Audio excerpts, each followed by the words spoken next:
我的妈妈是我的阿姑啦，嘿啊，但是讲大家一定会问讲。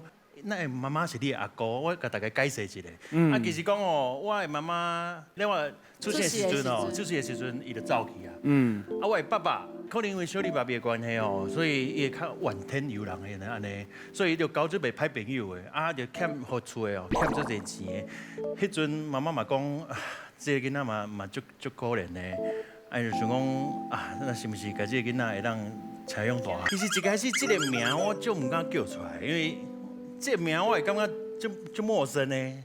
坦白讲，我感觉就不该叫。一改袂怪。嘿因为我叫20几年的阿姑啊，但是迄阵哦，就是为着讲啊，囡仔要出世要来出世啊，嘛结婚啊，要互阮某嘛叫妈妈嘛，所以我就家己嘛爱习惯，所以迄阵就大家哦做伙来改对啊。因为若是无叫妈妈，囡仔就是爱叫伊姑婆嘛。系啊，嘿，啊想讲吼，要互囡仔嘛，要叫伊阿嬷，莫叫伊姑婆，因为安尼感情会较亲。而且伊对恁的爱已经超过亲生妈妈的付出对啊啊。